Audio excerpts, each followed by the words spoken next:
টাকা পয়সা মোবাইল সামান সব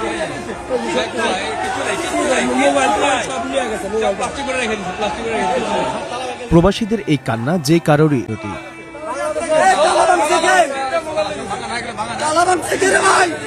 আরে ভাই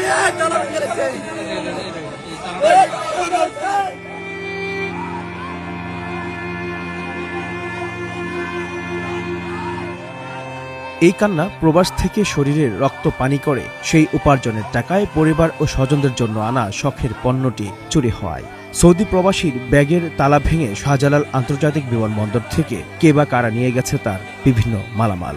আর এতে কান্নায় ভেঙে পড়েন এই রেমিট্যান্স যোদ্ধা, যেই ঘটনার একটি ভিডিও ছড়িয়ে পড়েছে সামাজিক মাধ্যমে।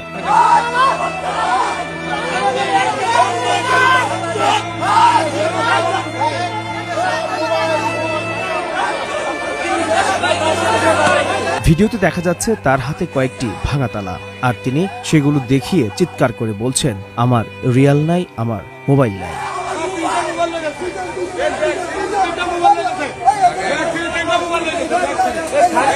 এ সময় আরো একজন বলছেন, আমার ব্যাগ থেকে 3টা মোবাইল চুরি হয়ে গেছে, শুধু একটি কিংবা দুটি ব্যাগ নয়, এ সময় 4টি ব্যাগের মালামাল চুরি হয়ে গেছে, যে দৃশ্য ভিডিওতে দেখা যাচ্ছে।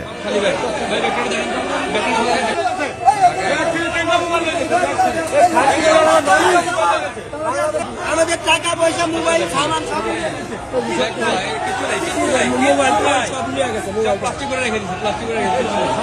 পরিবারের মুখে একটু হাসি ফোটাতে ও স্বাচ্ছন্দ্যে জীবন কাটাতে বছরের পর বছর প্রবাসের শরীরে রক্ত পানি করে দেশের অর্থনীতির চাকা সচল রাখেন এইসব রেমিট্যান্স যোদ্ধা। কিন্তু দেশে আসার পর বিমানবন্দরে প্রায়ই চুরি হয় তাদের মালামাল। প্রবাসীদের এমনই অভিযোগ দীর্ঘদিনের।